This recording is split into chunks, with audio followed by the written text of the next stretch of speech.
Assalamualaikum warahmatullahi wabarakatuh. Waalaikumsalam warahmatullahi wabarakatuh. Alhamdulillahi haqqa hamdih alladzi arsyadana ila ta'atih wa zajarana ma'siyatih wa ja'ala ta'lim wa ta'alum min afdali masyru'iyyatih. Allahumma fasalli wa sallim wa barik ala khairi khalqih habibina wa syafiina wa maulana Muhammadin sallallahu alaihi wasallam khatamil anbiya'i wa rusulih wa ala alihi wa ashabihi wa atba'ihi min ba'dih. Amma ba'd. Rabbi shrah li sadri wa yassir li amri wahlul 'uqdatam min lisani yafqahu qawli. Rabbi shrah li sadri wa yassir li amri wahlul 'uqdatam min lisani yafqahu qawli.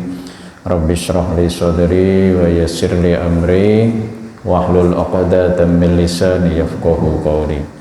Wa ila hadratin nabiyil mustafa Muhammadin rasulillahi sallallahu alaihi wasallam wa ala alihi wa ashabihi wa azwajihi wa aladihi wa dhurriyyatihi wa jami'i baiti ajma'in. Sumada jami' ikhwanihi al-anbiya wal mursalin wal awliya wa syuhada was salihin was sahabati wat tabi'in wal ulama al-amilin al-mukhlisin wal musannifin wal mufassirin a'immatil arba'atil mujtahidin wa jami'al mujahidin fi sabilillahi rabbil alamin wal malaikatil muqarrabin khususan ila musannifadil kitab al-imam al-alam Ahmad bin Husain asy-Syarbi bis-Suja wa Syekh Muhammad bin Qasim al-Ghazi, Allah yaghfir lahum dzunubahum wa yarhamuhuma wa yu'li darajatihima fil jannah, nafa'ana Allah bihima wa bi'uluma fid dharain lana lahuma wa lahumul Fatihah.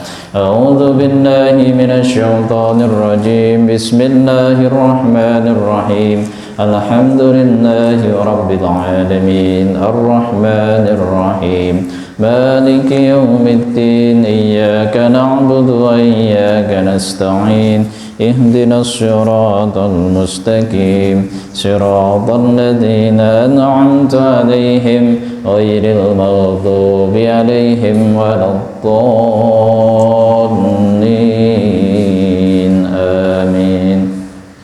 Yang saya hormati Mas Lundi selaku DKM Mushola Darussalam, Bapak-bapak sekalian, jamaah Majelis Taklim Mushola Darussalam yang dimuliakan oleh Allah, para asatid yang hadir, yang tidak bisa sebutkan namanya satu persatu tanpa mengusangi rasa ta'zim saya pada asatid semua. Alhamdulillah, seperti biasa hari ini kita melanjutkan kajian kita kitab Fathul Qorib dengan tema hari ini hal-hal yang mewajibkan mandi. Sebelumnya mohon maaf, barangkali nanti dalam kajian ini ada sesuatu yang terkait sedikit kata-kata yang mungkin nanti kita membahas sedikit agak berbau karena terkait dengan ada beberapa mungkin kata-kata ucapan-ucapan atau perkataan yang agak, tapi ini hukum harus disampaikan ya. Nanti misalkan tentang kaitannya dengan orang-orang yang udah dewasa, yang udah suami istri, itu kan namanya hukum. Nabi itu kan seperti itu, dilemahnya termasuk. Nabi itu kan orang yang paling sangat pemalu, bahkan malunya itu melebihi gadis perawan yang lagi dipingit, itu Nabi malu. Tapi ketika ada umatnya datang bertanya tentang masalah yang terkait dengan persoalan pribadi banget, tentang wanita, tentang hubungan suami istri, kan Nabi juga harus menjelaskan. Nah, kalau ada Aisyah di samping beliau, gampang, tinggal Aisyah yang menyuruh menjelaskan, Nabi membetulkan. Karena beberapa kali kan kejadian, misalkan mohon maaf, ada orang datang kepada Nabi, perempuan nanya langsung kepada Nabi, nah gimana ya Nabi, saya nih sama suami habis bercengkerama, nah tanya hukumnya kan. Ya namanya suami istri, misalkan mohon maaf, namanya hukum, lagi-lagi saya sampaikan, harus kita sampaikan, bukan apa-apa, bukan seronok kata apa, tapi namanya hukum. Ya namanya suami istri bercanda, ya kita bercengkrama alat kelamin kita tapi nggak sampai keluar. Nabi, bagaimana ini, mandi nggak? Nah, dijawab oleh Nabi, saya juga pernah begitu sama istri saya nih, sama Aisyah, ada Aisyah di samping saya, kadang juga begitu. Jadi biarpun nggak, mohon maaf, nggak keluar, ya harus mandi. Ya, terkait dengan seperti itu, hal-hal nanti akan ada pembahasan seperti itu dalam kitab ini. Bukan masalah jorok atau apa, tapi apa kita sampaikan di awal bahwa ini hukum, apalagi terkait fikih itu seperti itu. Nanti mohon maaf kalau bahasanya kesannya kok itu ngajinya jorok nih. Bukan begitu, karena ini hukum. Ya mohon maaf. Jadi kita sampaikan dari awal. Maka pengantarnya saya agak belibet ngomongnya nih, karena masalah begitu agak tabu gitu. Tapi itu hukum ya, harus kita sampaikan. Hukum suami istri. Nah, itu kan ditanyakan kepada Nabi. Nabi orang yang sangat malu, pemalu. Tapi itu karena hukum disampaikan sama beliau. Kalau ada Aisyah ya enak, jelasnya sambil sama Aisyah. Kalau enggak kan, Nabi berapa kali kan seperti itu. Misalkan kayak Ummu Sulaim bertanya kepada Nabi juga begitu, ya Rasulullah, saya ngimpi nih, mimpi perempuan. Tapi saya juga masih itu muskil sampai sekarang itu. Saya mimpi ya Rasulullah, saya mandi enggak? Nah, terus tanya balik sama Nabi, al-ra'ti al-ma' gitu. Apakah kamu melihat ada cairan yang ini ya? Kata Rasulullah, ya harus mandi gitu. Namanya hukum seperti itu. Kita sampaikan, jadi mungkin bahasanya agak gimana karena terkait dengan itu, tapi kita sampaikan. Ya mari sama-sama seperti biasa sebelum kajian kita mulai, sekali lagi kita baca surat Al-Fatihah. Mudah-mudahan kita semua yang hadir di majelis ini senantiasa diberikan sehat, afiah, umur yang panjang dan barokah, diberikan kita rezeki yang banyak dan berlimpah, diberikan kita putra-putri yang solih dan solihah, dan kapan kita berpulang kepada Allah diberikan kematian yang husnul khatimah. Ada hadinnya baiklah hadratin Nabi Mustafa Muhammadin Rasulullah sallallahu alaihi wasallam. Al-Fatihah. A'udzu billahi minasyaitonir rajim. Bismillahirrahmanirrahim.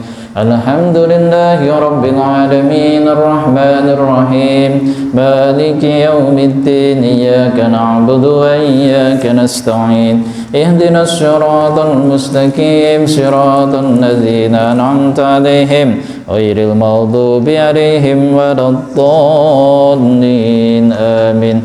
Bismillahirrahmanirrahim. Faslun ay hadza faslun fi mujibil ghusli, tentang hal-hal yang mewajibkan mandi, yang jika kita terjadi hal itu pada diri kita maka kita harus mandi. Babnya tentang itu. Mandi di sini harus kita pahami. Mandi di sini adalah mandi wajib maupun sunnah yang terkait aturannya harus seperti ini. Jadi kalau kita mandi dalam keseharian itu, kalau kita mau berangkat kerja mandinya nggak guyur kepala, mandi biasa itu bukan mandi dalam kajian seperti ini. Jadi yang di sini disebut mandi berarti otomatis mandi besar. Mandi yang harus seluruh rambut, seluruh badan, kulit dan rambut harus kena semua. Jadi itu yang disebut mandi dalam kategori ilmu fikih. Jadi kalau disebut mandi sini dalam ilmu fikih, ya mandi otomatis semua keseluruhan badan itu disebut mandi. Jadi kalau mandi kita sehari-hari kotor mau berangkat kerja itu bukan mandi dalam konteks ini, itu mandi bersih. Kalau ini mandi bersuci ya, mandi bersuci. Jadi kalau itu mandi kita bersih-bersih biasa. Kita keringetan habis kerja pulang mandi, nggak guyur namanya itu. Kalau ini mandi terkait mandi wajib dan mandi sunnah. Mandi sunnah contohnya mau Jumatan, ya kan? Kita mandi ya, mandinya harus begini, kena semua. Nah, badan kena diguyur semua, itu namanya mandi sunnah. Yang mandi sunnah. Kalau mandi wajib ya kita ketika kita berhadas besar dalam keadaan junub. Nah, itu kita mandi di sini harus dipahami. Jadi mandi di sini dalam konteks fikih ini adalah silanul ma'ala jami'il badan biniyatin maksusah, yaitu mengalirkan air ke seluruh badan dengan niat tertentu. Bismillahirrahmanirrahim. Kita baca kitabnya.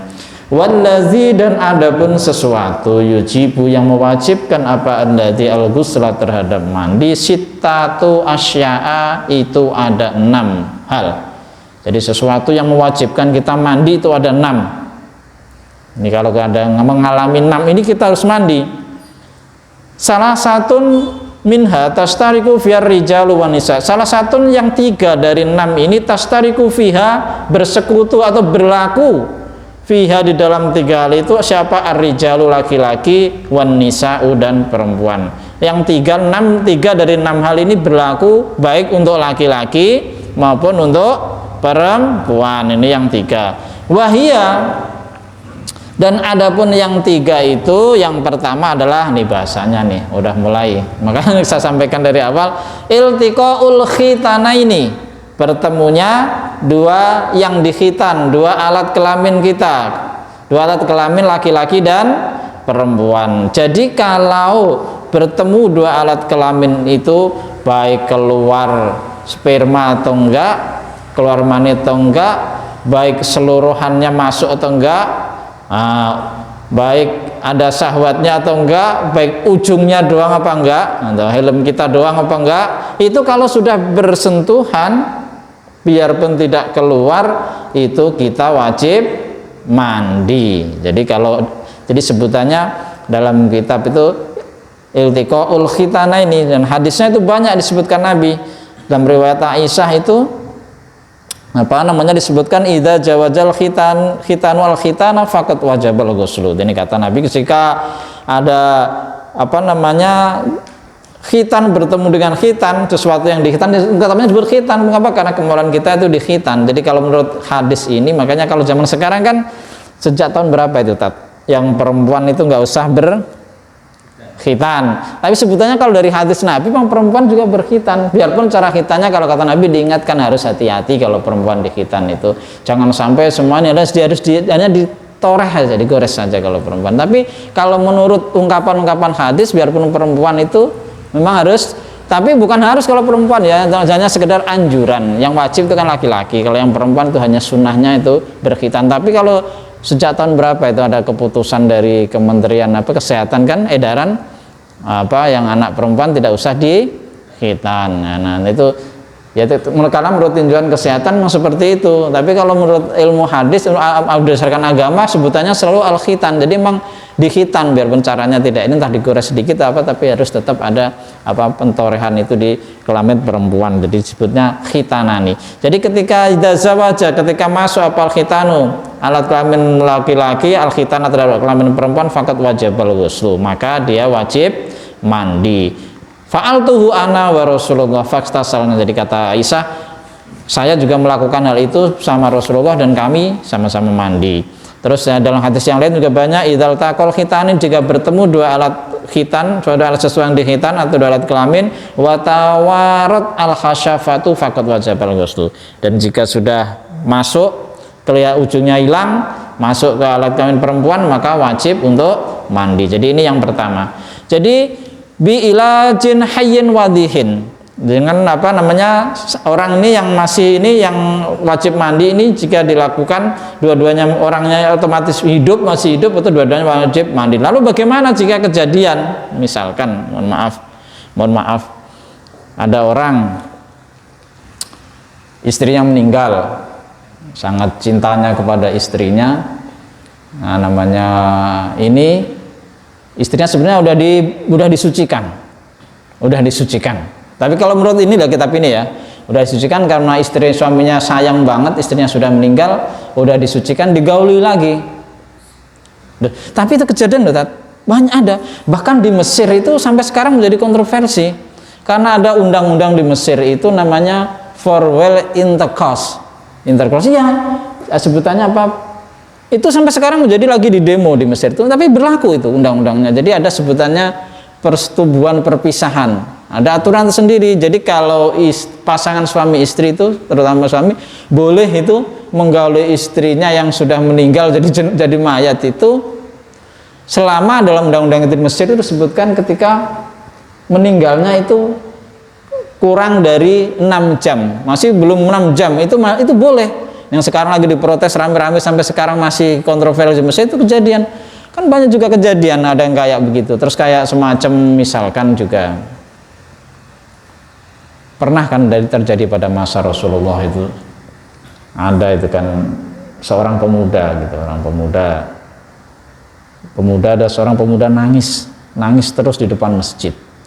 Waktu Umar mau masuk ke masjid juga ngelihat, Rasulullah juga ngelihat. Nah, ketika Umar ngelihat itu ngadu kepada Rasulullah yang ada di dalam masjid, ya Rasulullah itu di depan ada pemuda kok nangis melulu mau masuk tapi kayaknya malu, kata Umar. Oh gitu, panggil dah ke sini, kata Umar. Dipanggillah pemuda itu menghadap Rasulullah SAW. Akhirnya ditanyai Rasulullah, Pemuda, kenapa sih kamu nangis mulu? Ada apa gitu? Nah, ya Rasulullah, saya pengen malu, pengen bertanya kepada panjenengan. Kenapa? Saya itu orang pendosa ya Rasulullah. Apakah Allah masih mengampuni dosa-dosa saya, mau mengampuni dosa-dosa saya? Apakah kamu melakukan kesyirikan? Enggak ya Rasulullah, tapi dosa saya lebih besar daripada syirik. Kenapa? Kamu bunuh orang? Enggak ya Rasulullah, tapi dosa saya lebih besar dari membunuh orang. Kamu melakukan apa? Apakah dosa kamu lebih besar dunia dan langit ini, lebih berat langit dan bumi ini, atau lebih besar dosamu? Lebih besar dosa saya lagi ya Rasulullah, kata laki-laki pemuda itu. Terus didesak oleh Nabi, itu ngaku dia, emang kamu dosanya apa sih? Kata Nabi, kalau bahasa kita ditanya gitu didesak, karena didesak lagi itu ngaku, ya Rasulullah, saya itu pernah melakukan kesalahan yang sangat besar, yang sangat keji, melebihi dosa saya besarnya, melebihi beratnya langit dan bumi. Dosa saya itu, saja bercerita, suatu malam saya itu ada suatu ketika ada anak perempuan dari seorang sahabat Ansor. Anaknya cantik ya Rasulullah, anak gadis, meninggal. Terus malamnya karena saya mencintai perempuan itu pas sudah dikubur saya gali ya Rasulullah. Ya saya gali, terus kemudian saya gauli ya Rasulullah. Ngaku pemuda itu. Rasulullah tuh kaget banget. Rasulullah mendengar pengakuan laki-laki itu kaget. Akhirnya apa? Saking keselnya, kok ada bayangin kejahatan seperti itu gitu. Rasulullah marah luar biasa. Saat itu benar-benar sekali-kalinya Rasulullah marah luar biasa, sampai melompat Rasulullah itu. Laki-laki itu diusir. Pergi kamu dari hadapan saya. Kamu tidak pantas di hadapan saya, kamu tidak pantas hidup di dunia, kamu pergi saja. Kamu lebih baik keluar dari Madinah, kata diusir, karena kamu pasti akan menjadi penghuni neraka, kata Rasulullah. Laki itu dikatakan Rasulullah begitu, nangis, lari dia ke luar Madinah sampai dia berada di suatu padang pasir yang sangat panas.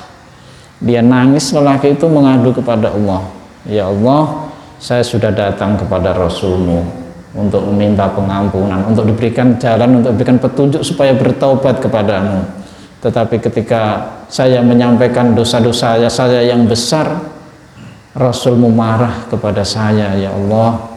Rasulmu mengusir saya ya Allah. Kepada siapa lagi saya mengadu selain kepadamu ya Rasulullah? Bakarlah aku dengan api amarahmu di dunia ini ya Allah, tapi jangan bakar aku dengan api nerakamu di akhirat kelak. Itu laki-laki itu ngadu sama Allah di tengah padang pasir. Dia nggak mau makan, nggak mau minum, hanya merintih kepada Allah mohon pengampunan karena dosanya ya tadi menggauli mayat. Tapi itu terjadi. Nabi sendiri ketika laki itu pergi ditegur sama Allah. Malaikat Jibril turun. Muhammad, Allah kirim salam kepadamu, kata Nabi. Malaikat Jibril. Kenapa? Jibril, Allah ngirim salam kepadamu. Allah bertanya kepadamu, siapa yang memberi rezeki ikan di laut? Ya Allah lah, kata Nabi, kata Rasulullah. Siapa yang memberi kehidupan bagi manusia? Ya Allah. Siapa yang berhak mengampuni manusia? Ya Allah. Ya, kata Rasulullah itu, malaikat Jibril baru ngomong, wahai Muhammad, kamu ini utusan Allah, kamu ini Nabi Allah. Bagaimana umatmu ke depannya kalau ada orang yang datang kepadamu meminta petunjuk kepadamu, meminta pengampunan kepadamu Allah melalui kamu, tapi justru kamu usir? Apa yang akan terjadi dengan umatmu? Maka ditegur gitu. Akhirnya Rasulullah menyadari, terus disuruh cari itu, ngirim beberapa orang sahabat untuk nyari untuk pemuda itu. Pemuda itu kan dicari, akhirnya singkat kata ketemu, dikabarkan kalau Allah mengampuni pemuda itu. Akhirnya diajak ke Madinah. Diajak ke Madinah, kebetulan sampai ke Madinah Nabi lagi sholat jamaah kita sama sahabat.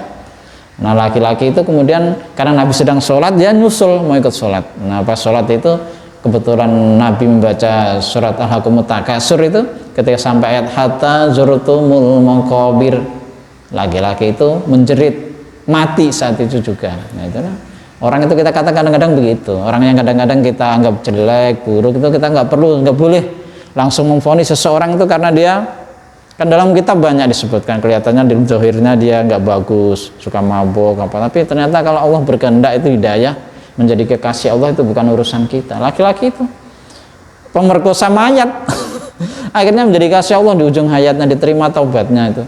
bahkan malaikat aja turun khusus untuk memberikan kabar tentang pengampunan terhadap laki-laki. Itu terkait dengan yang tadi. Jadi kalau seandainya terjadi seperti itu, bagaimana ada namanya mayat yang misalkan jenazah digauli oleh suaminya atau apa yang itu posisinya gimana ya? Jenazah itu kalau sudah menurut kitab ini ya, itu jenazahnya nggak diapain lagi, kalau dimandiin ya udah, yang batal ya yang menggauli. Misalkan kayak yang harus mandi, yang itu kalau jenazahnya nggak usah dimandiin lagi kalau menurut kitab ini ya.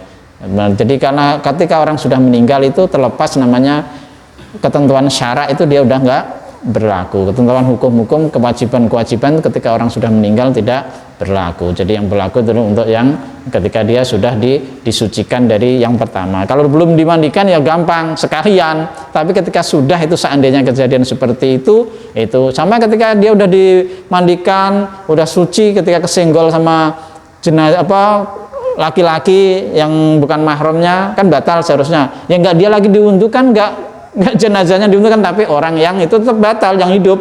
Nah, tapi yang meninggal itu tidak batal. Jadi itu iltiqaul khitanen. Jadi ketemunya dua alat kelamin, biarpun kita enggak keluar sperma, penting kalau udah ketemu, baik separuhnya, seluruhnya mengeluarkan sperma atau tidak, ketika bertemu dua alat khitan kita wajib mandi. Ini yang pertama. Terus yang kedua juga yang ini disebutkan, yaitu kalau ini mah mutlak, apalagi ini mutlak, ini nggak keluar saja wajib mandi, apalagi yang kedua inzalul mani, keluarnya mani, baik dan karena berhubungan badan maupun karena bukan berhubungan badan, karena mimpi. Misalkan kalau anak-anak kita lagi udah dewasa kan kadang-kadang mimpi, nah itu biarpun nggak benar kita wajib mandi, meskipun hanya yang keluar itu sedikit, misalkan walau karena kakotrotin hanya setetes, walau kanat ala laun, itu biarpun itu sedikit dan wujudnya, kalau anak-anak mungkin yang masih baru balik, kadang berupa wujudnya kayak tetesan warnanya kayak darah. Nah, itu juga harus mandi, baik dalam keadaan tidur maupun dalam keadaan terjaga, baik karena syahwat maupun tidak, asal ada keluar itu maka wajib mandi. Itu disebutkan dalam keterangan itu. Jika seseorang, misalkan ini ada di dalam masalah itu, seseorang tidur misalkan, pas dia bangun kok tahu dirasa-rasa di celananya terasa ada yang basah. Nah, basah, lengket ya, dan kayaknya itu misalkan sperma, tapi dia merasa tidak mimpi basah, tidur nggak bermimpi apa-apa, tapi pas bangun kan kadang begitu, tahu-tahu basah. Nah, itu wajib mandi. Itu ada hadisnya nanti di situ. Jadi kalau dia mendapati ada cairan itu dan dia rasa, kan ini kalau cairan kan bisa dibedakan kan, khas kan baunya ya. Jadi itu dia wajib mandi meskipun dia tidak bermimpi basah. Tapi sebaliknya, misalkan ada orang nih bermimpi dewasa dalam mimpinya, tapi dia pas bangun tidak ada apapun, dia tidak wajib mandi. Nah, gitu. Jadi kalau dia bermimpi tapi dia pas bangun tidak ada cairan apapun, nah dia tidak wajib mandi. Tapi kalau dia tidak merasa mimpi tapi pas bangun ada, dia wajib mandi. Jadi itu perlu diperhatikan. Jadi keluarnya sperma itu mewajibkan mandi. Saya tuh nggak tahu sih, kalau mohon maaf, kalau untuk kaum perempuan itu apa ada apa enggak gitu. Tapi kalau dalam literatur hadis, dalam teks hadis itu perempuan itu digambarkan juga iya. Jadi enggak, tapi kita nggak tahu. Saya sendiri nggak tahu. Tapi dalam hadis itu banyak. Jadi pernah itu Nabi didatangi oleh Ummu Sulaim, itu istrinya Abu Thalhah. Ya Rasulullah, innallaha la yastahyi minal haqq. Ya Rasulullah, Allah tidak malu dari kebenaran. Makanya saya bertanya kepada Rasul, hal alal mar'ati min ghusl idza ya ihtalamat. Apakah atas perempuan juga wajib mandi jika dia bermimpi basah? Ini Ummu Sulaim bertanya. Terus dijawab Nabi, na'am idza ra'til ma'a. Ya, harus mandi jika kamu melihat air. Nah, kalau laki-laki kan melihat cairan sperma, tapi kalau perempuan nggak tahu kita. Tapi emang gambarannya begitu. Jadi kalau menurut hadis ini kayaknya sama laki-laki sama perempuan, cuman kita nggak tahu. Terus juga dalam hadis yang lain, Aisyah juga suila Rasulullah anir rajuli, ini kalau yang tadi ya jitul balal, nemu cairan-cairan basah-basah ketika bangun tidur, dia tidak ingat apakah tadi mimpi atau enggak, tapi ada pas dia bangun, maka disuruh Nabi mandi. Jadi juga terus begitu. Termasuk perempuan Ummu Salamah juga pernah meriwayatkan al-mar'atu tarudzalika 'alaiha ghusl qala na'am. Jadi ini intinya itu. Jadi kalau keluar ini harus mandi. Terus yang ketiga apa? Yang mewajibkan kita mandi adalah wa minal mustaraki al-maut. Meninggal itu juga wajib mandi. Illa syahida, kecuali orang yang meninggal dunia karena gugur di medan perang. Jadi kalau orang yang gugur di medan perang itu nggak usah dimandikan, yang jelas-jelas berperang melawan orang kafir gitu, nggak usah dimandikan. Terus apa namanya, bahkan pakaian yang dipakai itu ikut dikuburkan, cukup dengan itu. Tapi kalau yang pendapat ulama yang paling bagus itu diikutkan, tapi cukup dibungkus saja, diikutkan di dalamnya, nggak usah diapa-apain, dibungkus pakai kain kafan kalau ada. Kalau nggak udah cukup itu, boleh. Kalau orang yang jelas-jelas mati syahid. Jadi kalau kewajiban atas orang yang mati syahid itu cuma dua, dibungkus dan dikuburkan. Itu aja, nggak disolatkan, nggak dimandiin. Nah, masalahnya kan kita itu apa ya, sebutan syahid itu kan ini khusus yang itu. Kalau orang yang syahid akhirat itu kan ada tuh, meninggal dunia mendapatkan pahala syahid, tapi harus dilakukan seperti biasa karena syahid akhirat. Nah, masalahnya kemudian yang termasuk dalam konteks ini adalah, jadi yang dalam fikih itu ada dua kasus yang orang meninggal itu tidak perlu dimandikan. Yang pertama adalah orang yang mati syahid, masih dalam arti berperang melawan orang kafir. Yang kedua adalah apa namanya, as-sakit. As-sakit itu bayi yang keguguran. Nah itu nggak perlu dimandikan. Bayi yang keguguran, yang dia kegugurannya itu saat dilahirkan itu meninggal dan belum bersuara sama sekali. Ini masih ada perbedaan pendapat untuk yang hal ini ya. Jadi bayi meninggal dirinci lagi. Kalau dia kegugurannya itu masih berupa gumpalan darah dan gumpalan daging, masih di bawah 4 bulan berarti kegugurannya. Nah, itu kalau seperti itu sunnah dikuburkan, tidak wajib dibungkus, tidak wajib dimandikan, tidak wajib disolatkan. Tapi sunnah untuk dikuburkan. Masih darah, masih segumpal darah atau segumpal daging yang belum berwujud. Ya, di bawah 4 bulan mungkin baru 2 bulan, 3 bulan. Nah itu sunnahnya memang dikuburkan, tapi tidak ada kewajiban untuk memandikan. Nah, kalau darah dimandikan ya apa, daging segumpal daging dimandikan masih haid kan malah hancur semua kan. Makanya tidak ada kewajiban untuk dibungkus, tidak wajib dimandikan, tidak wajib disolatkan. Kalau dibungkus ya nggak apa-apa, tapi tidak wajib. Nah, tapi dikuburkan ya harus, bagusnya dikuburkan. Kalau namanya itu keguguran yang masih apa berubah segumpal darah. Terus bagaimana kalau dia fisiknya udah ada, gugurnya udah berwujud tapi belum sempurna? Ya di bawah 4 bulan juga kali, belum utuh, masih ya daging tapi udah kelihatan ada tangannya misalkan, atau ada kakinya tapi belum sempurna, baru sedikit, sebagian tangannya yang baru terbentuk atau sebagian anggota tubuhnya yang baru terbentuk. Nah itu bagaimana? Nah itu juga kalau menurut para ulama, mayoritas ulama Syafi'iyah sama apa Malikiyah itu tidak wajib dimandikan, tidak wajib disolatkan, namun disunahkan untuk dikafani, dibungkus biasanya. Terus kemudian kalau dikuburkan udah wajib dikuburkan. Kalau sudah begitu udah ada bentuknya. Kita kalau lihat bangkai apa aja, kalau kita nggak tega udah dikuburkan, apalagi ini udah berwujud meskipun belum sempurna, itu hukumnya begitu. Lalu gimana jika dia sudah kelihatan wujudnya, anak nih berarti udah ya 4 bulanan lah, tapi dia tidak ada tanda-tanda kehidupan, nggak pas ini nggak bernyawa misalnya, tapi belum 4 bulan tapi udah wujudnya udah ada, itu apa namanya fisiknya udah kelihatan. Nah kalau seperti itu ini apa namanya sunnah dibungkus terus dengan kain kafan dan wajib dikuburkan seperti biasa, apa tidak wajib disolatkan juga. Nah masalahnya ketika fisiknya sempurna, tadi ini ya, yang fisiknya udah terlihat sempurna tapi belum ada tanda-tanda kehidupan, itu dia wajib dimandikan, wajib dikafani, dikuburkan, namun tidak wajib disolatkan kalau sudah itu.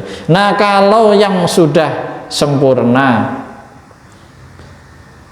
bentuknya, terus dia juga pas keguguran itu sudah kedengaran ada bunyinya, bisa menangis atau apa, itu wajib diperlakukan seperti orang dewasa. Lengkap artinya, harus dimandikan, dikafani, dikuburkan. Jadi kalau sudah sempurna, udah bisa bergerak, udah bisa menangis, bisa menjerit, bisa menggigil, itu wajib diperlakukan seperti jenazah orang dewasa. Nah, ini masalahnya terus muncul lagi. Karena wajib kalau orang meninggal wajib dimandikan. Lalu bagaimana misalkan orang kecelakaan? Nah, kayak gitu kan sering. Atau kebakaran, kecelakaan. Misalnya mohon maaf kecelakaan terjerai-berai. Badannya misalkan mohon maaf kecelakaan kereta api misalkan, atau kecelakaan bukan badannya hancur tuh sebagian. Ya ini para ulama menyatakan ini berbeda pendapat, tapi kebanyakan menyatakan bahwa kalau masih badannya ada yang bisa dimandikan, kalau yang nggak bisa cukup diusap atau ditayamumkan. Tapi kalau udah tercerai-berai gitu, bagusnya ya udah ditayamumkan saja. Seperti kondisinya itu disamakan seperti ini. Kalau misalkan orang terbakar juga sama, orang kebakar gosong begitu kan. Nanti kalau dimandikan malah melepuh semua kan. Nah itu dikonsepkannya para ulama menyatakan sebagian besar pendapat itu untuk ditayamumkan saja. Posisinya sama ketika begini, mohon maaf. Misalkan nih, ada perempuan meninggal. Dia tidak punya ada kerabat wanita yang bisa memandikan, nggak ada wanita lain yang bisa memandikan. Misalkan di kampung itu kondisinya dia perempuan sekampung laki-laki, kampung perempuan, dia tinggal perempuan satu-satunya, nggak punya kerabat wanita, nggak ada yang meninggal. Yang ada cuman kaum laki-laki, dan itu pun bukan mahram dia, bukan mahram dia, bukan kerabat dia. Nah, terus gimana itu solusinya kalau ada seperti itu? Sama juga sama sebaliknya. Misalkan ada nih orang laki-laki satu-satunya di kampung yang itu isinya perempuan semua, atau dalam kondisi tertentu misalkan mohon maaf dia kemana barengannya perempuan semua, dia meninggal sama perempuan yang di situ tidak ada kerabatnya, tidak ada mahram, bukan mahram dengan dia. Terus yang mensucikan dia siapa? Cara mensucinya bagaimana? Nah itu juga sama posisinya kayak yang perempuan tadi. Itu menurut para ulama cukup ditayamumkan dengan menggunakan, dia yang mentayamumkan karena ini kan menggunakan semacam sapu tangan. Jadi itu dalam kitab Kasifatus Saja dan juga dalam kitab Imam Nawawi itu juga disebutkan kayak gitu. Jadi wal aula bil marati fi ghusliha qaribatuha wa ulahuna dzatu mahramiyah wa badal qaribah dzatu ala fasnabiyatun fazaujun farijalu maharim. Jadi gitu.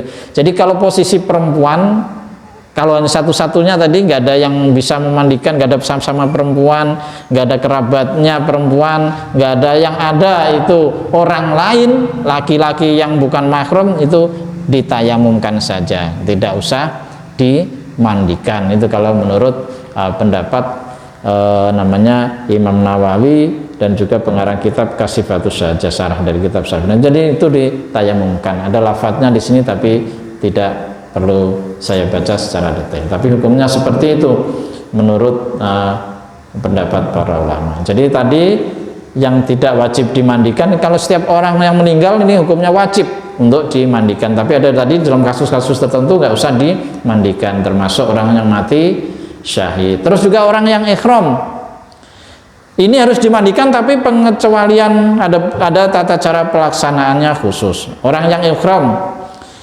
lagi ikhram melaksanakan umroh, lagi ikhram meninggal. Nah itu juga sama, orang lagi ikhram posisinya itu dimandikan tapi diperlakukannya beda. Karena kalau orang ikhram itu kan tidak boleh kena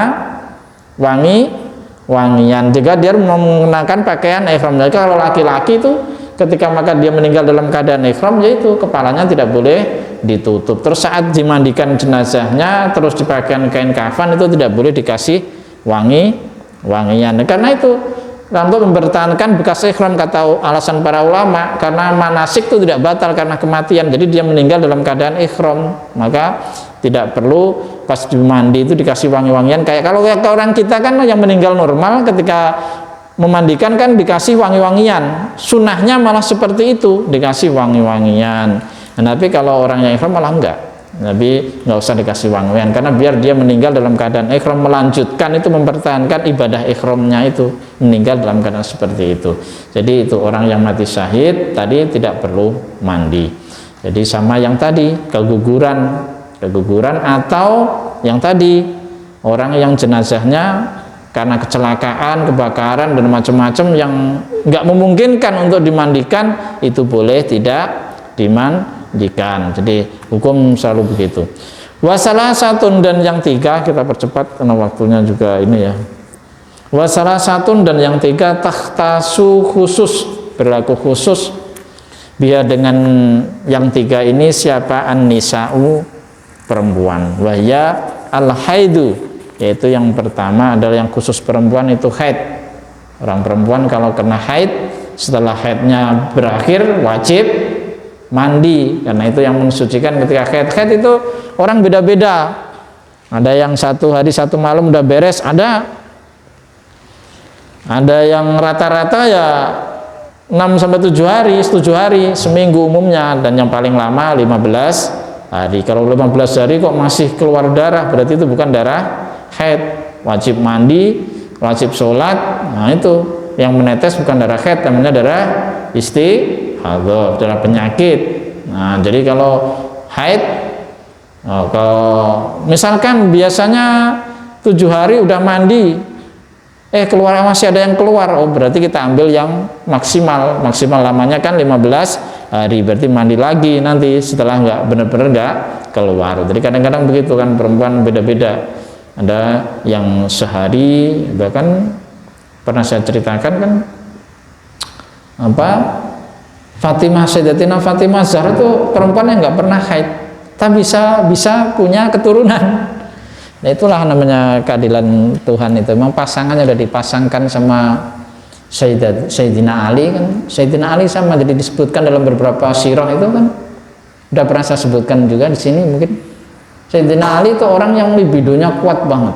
Maka dalam hadis-hadis disebutkan kuntu madzaan. Saya itu lelaki yang sering mengeluarkan mazi. Mazi itu kan karena lagi gampang terangsang, fantasi seksualnya tinggi. Maka Sayyidina Ali itu seperti itu, dan makanya oleh Allah ditakdirkan menjadi suami dari Fatimah yang tidak pernah haid. Jadi coba kalau orang ininya sahabatnya kuat, pas lagi kepingin, timbul keinginannya, istrinya lagi beralangan, kan repot. Nah, itulah Allah menjodohkan Sayyidina Ali dengan Fatimah itu. Fatimah itu nggak pernah ini, makanya pasangannya emang pas. Emang itu namanya orang-orang pilihan itu. Jadi kata nggak ada orang-orang pilihan yang ditentukan oleh Allah, khariqul adah, berbeda. Sama ketika kita menentukan masa kehamilan. Masa kehamilan itu kan paling sedikit 7 bulan, rata-rata berapa? 9 bulan atau 10 bulan. Paling lama masa kehamilan itu berapa? 4 tahun. 4 tahun. Karena ada orang yang hamil sampai 4 tahun itu ada, di dalam kandungan sampai 4 tahun itu ada. Nah, iya betul. Imam Syafi'i ini di dalam kandungan itu 4 tahun, makanya dia mengonsepkan fikih itu masa kehamilan itu sampai 4 tahun. Imam Syafi'i itu 4 tahun.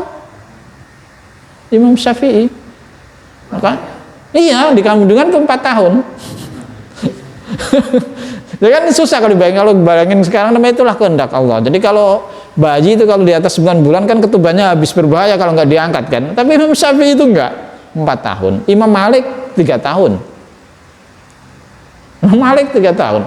Ya mereka orang-orang yang khariqul ada, nggak normal. Maka ketika jadi orang juga tuh nggak normal juga kan. Kelebihannya, kehebatannya, kemampuannya Imam Syafi'i, Imam Malik luar biasa. Nah, itu berdasarkan istiqra itu, penelitian itu, mengapa Imam Syafi'i dalam kitab-kitabnya itu paling banyak masa kehamilan itu ditolerir itu 4 tahun, ya karena beliau sendiri itu 4 tahun di dalam kandungan. Jadi seperti itu. Terus ini yang haid itu mewajibkan mandi. Jadi kalau sudah masa lamanya haid paling banyak itu ya 15 hari. Jadi kalau udah itu harus mandi, harus sholat, karena menurut penelitian rata-rata seperti itu. Terus yang juga khusus untuk perempuan itu nifas. Apa sih nifas itu?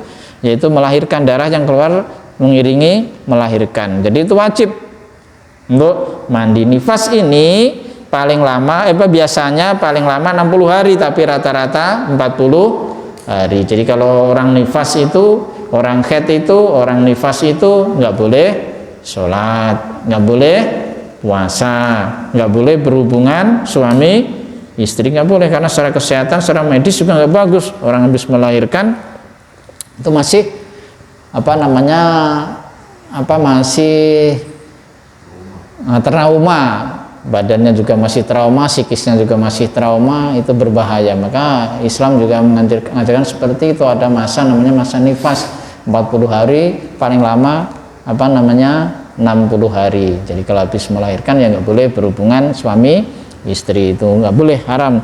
Jadi kalau sudah 40 hari suci baru boleh, kalau udah nggak ada darahnya yang keluar. Nah itu biasanya nifas ini ya tergantung.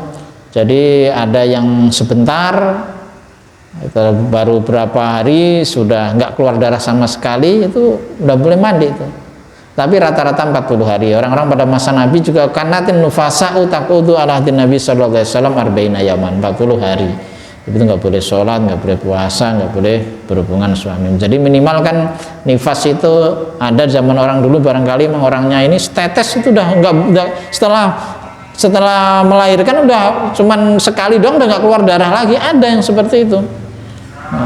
Tapi itu paling sedikit tapi langka. Tapi rata-rata orang nifas itu sampai 40 hari, 60 hari itu masih mengeluarkan darah, paling-paling kebanyakan 60 hari. Jadi itu wajib mandi. Setelah berhenti darahnya ketika udah 40 hari atau maksimal 60 hari, orang nifas itu wajib mandi. Kalau nifas ya tadi ada larangan-larangan khusus.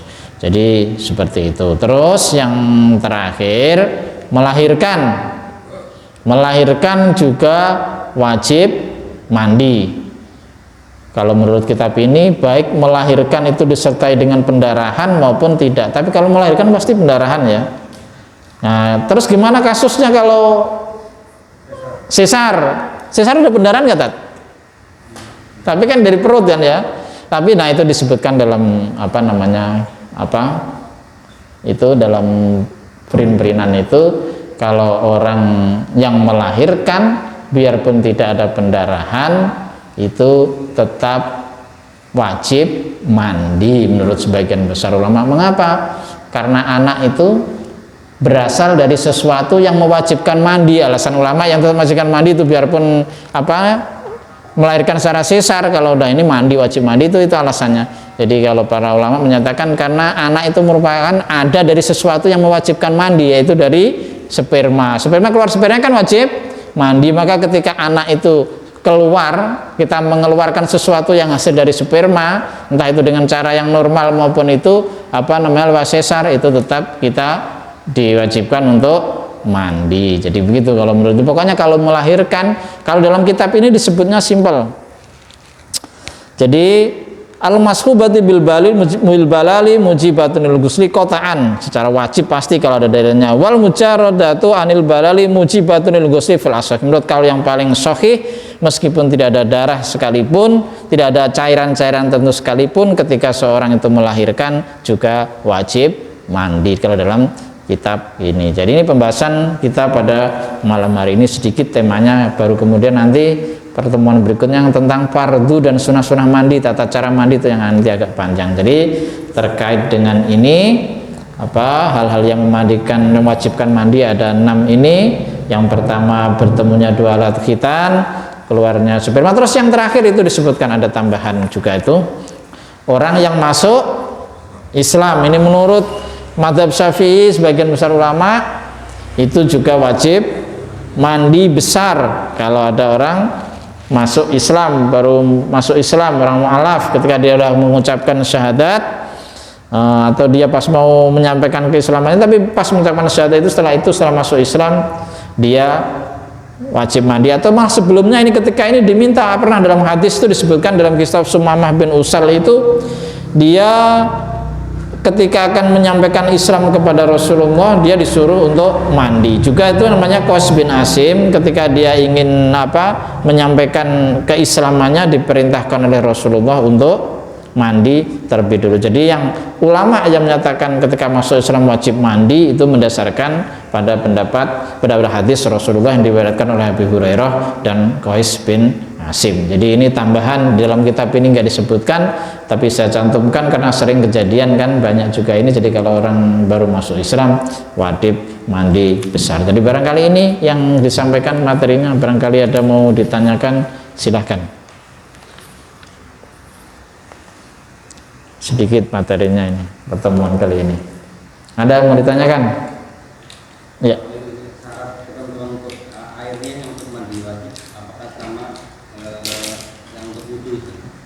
Jadi sama kalau untuk itu. Itu kan dulu dipanaskan nggak boleh. Nah, boleh. Kalau mandi ini kan bisa kalau subuh pakai water heater gitu. Iya, nggak apa-apa sih. Nah, hanya kan dulu juga dipanaskan itu hukumnya kan hanya makruh. Nah, itu kan menurut Imam Nawawi kan, kalau Imam Nawawi malah nggak sama sekali, udah nggak makruh, mau diangetkan mau enggak itu. Yang makruh itu waktu itu dipanaskan secara langsung ke matahari, tapi kalau yang enggak sekedar diangetkan karena mungkin cuaca dingin ya nggak apa-apa. Jadi ada mal karohah mutlakon kalau menurut Imam Nawawi, malah itu nggak apa-apa sih. Ya kalau kita kondisinya dingin banget, cuaca kalau musim dingin banget kita mau mandi wajib, misalkan kalau kedinginan malah kita bisa flu atau punya penyakit apa yang buat kita kesemutan, ya kita angetin aja. Kita rebus air, kita campur dengan air biasa biar agak anget-anget dikit, nggak apa-apa. Apalagi kalau dari tembaga, bahan-bahan aluminium yang terbuat itu malah nggak apa-apa, nggak ada yang menyatakan makruh itu. Jadi yang waktu itu dimakruhkan al-musakhon bi ta'siris syams, yang dipanaskan pas matahari langsung. Karena apa waktu itu dimakruhkan oleh Imam Syafi'i?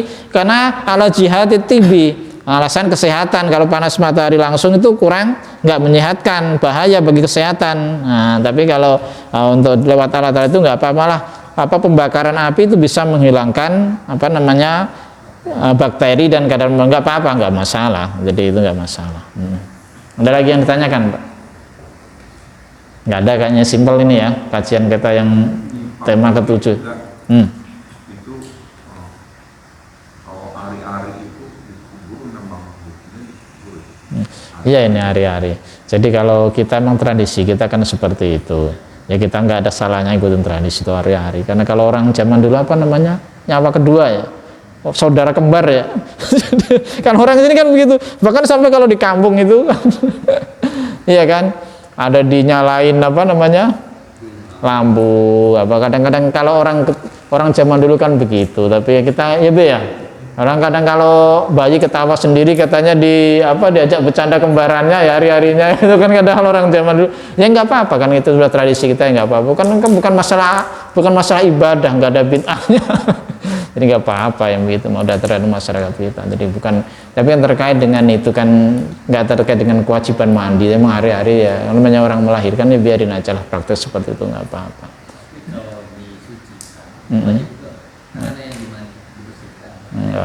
Enggak sih, itu ya bagusnya aja biar nggak bercampur darah-darah melendir-lendir gitu kan. Kalau biasanya orang kita emang begitu, dibersihkan dulu, emang harus. Kalau orang kita punya anak lain dibersihkan. Kalau kita zaman dulu orang-orang tua kita yang ngerti, begitu anak kita lahir ya mbahnya biasanya yang repot dibersihin. Kita juga biasanya kalau di rumah sakit udah dibersihkan, misalnya dibersihkan di rumah sakit, kita bawa pulang itu udah dibersihkan, kita tanam itu udah dalam keadaan bersih, udah ada tempatnya khusus ya kan dari rumah sakit. Iya, kayak kalau di kampung ya kuali, kalau di rumah sakit ada biasanya. Kita anak-anak kita juga bawa pulang gitu. Dulu ditanam nggak anaknya, Tat?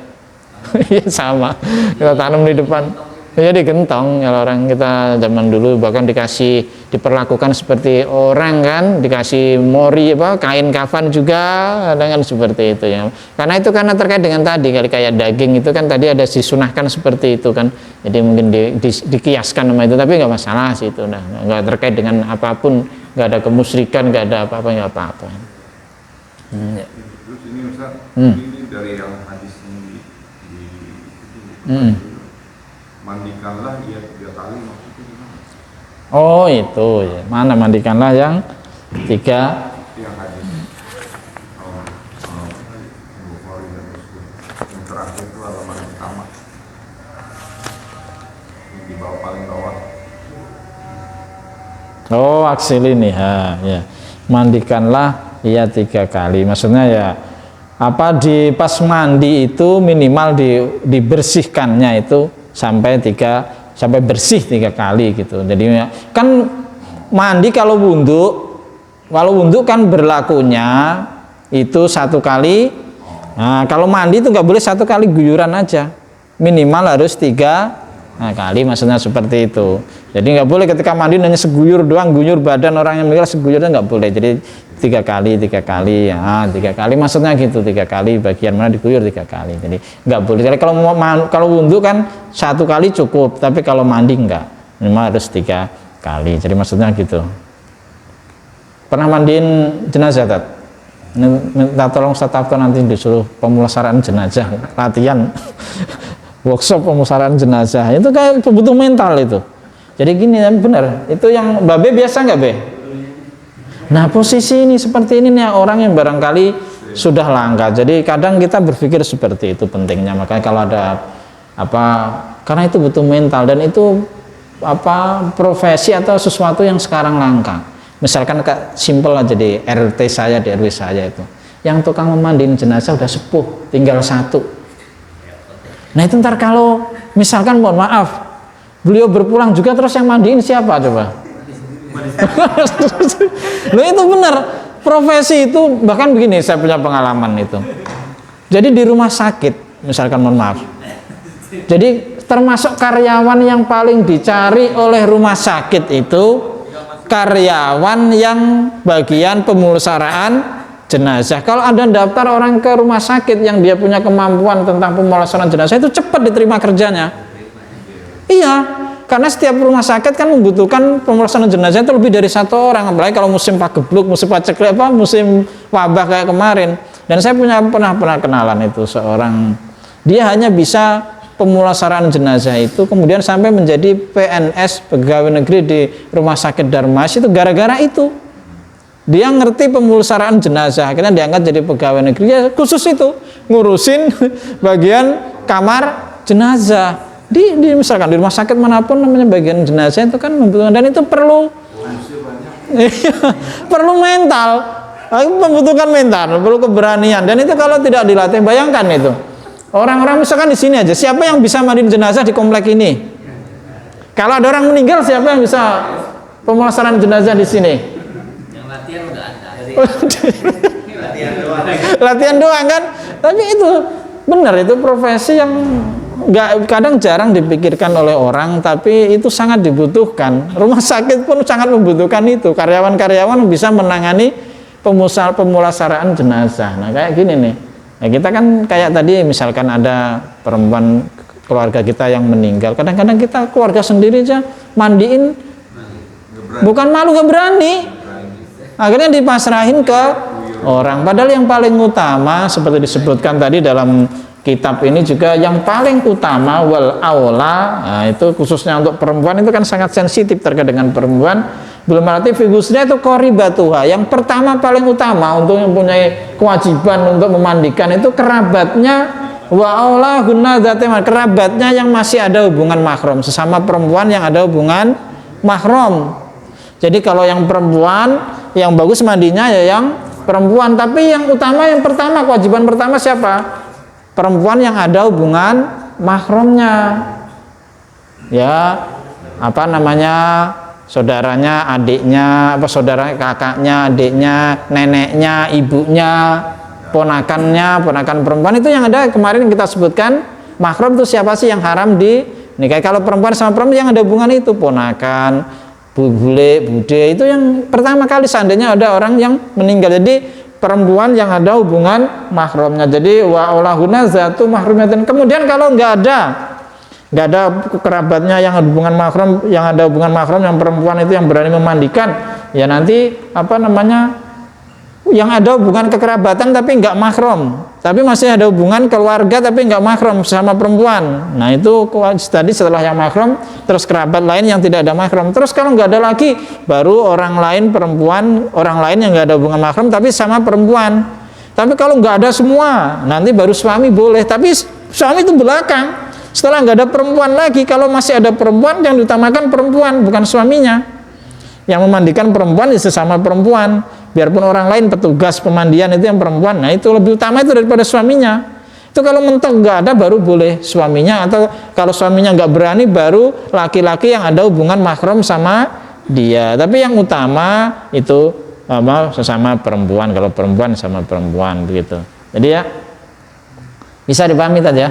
Cukup kali ini ya, jadi nggak terlalu banyak temanya emang. Tadi mau saya tambahin pasal tapi nanti malah terlalu panjang, terus juga terkait dengan tata cara, soalnya kemudian rukun sama apa namanya fardu-fardunya sama sunah-sunahnya memandikan. Fardunya yang harus nggak boleh dilewat, kalau mandi wajib itu apa, sunah-sunahnya itu apa, nanti disebutkan di pembahasan berikutnya. Jadi mau saya gabungin terlalu panjang, makanya saya ambil 6 hal ini aja kita jelaskan. Tapi masalahnya di situ tadi, jadi ada yang memang tidak bisa dipraktekkan ketika orang meninggal kan harus dimandiin, tadi ada yang dalam kondisi tertentu nggak bisa. Terus tadi juga disebutkan beberapa yang dalam perlu perlakuan khusus, termasuk melahirkan yang kadang menjadi pertanyaan. Tadi sesar nggak mengeluarkan darah itu apakah wajib mandi? Nah itu tadi pendapatnya juga sebagian mayoritas besar ulama menyatakan tetap mandi karena alasannya ya tadi. Jadi barangkali itu ya kajian kita pada malam hari ini. Cukup ya? Ada lagi? Satu ya. Satu lagi. Itu yang tadi mengenai bayi, dia lahir sempurna, sudah puasa terus meninggal. Gitu. Itu tidak wajib disolatkan. Yang mana? Dia bayi. Kalau dia sudah bersuara, meninggalnya udah kedengerannya wajib. Oh, wajib disolatkan. Kalau sudah sempurna, apalagi meninggalnya sudah ada suaranya, meninggal wajib disolatkan. Jadi yang tidak wajib itu tadi, yang ketika meninggal masih keguguran di bawah 4 bulan itu tidak wajib disolatkan. Nah, atau yang belum belum sempurna itu tidak. Kalau sudah sempurna ya disolatkan. Jadi itu. Nah, cukup Tad. Ya, kalau sudah kita tutup dengan doa akhir majelis ya Pak. Mari sama-sama subhanakallahumma wa bihamdika asyhadu an la ilaha illa anta astaghfiruka wa atubu ilaik. Mohon maaf kalau ada kekurangan di sana sini, wallahu muwaffiq ila aqwamit thoriq. Assalamualaikum warahmatullahi wabarakatuh.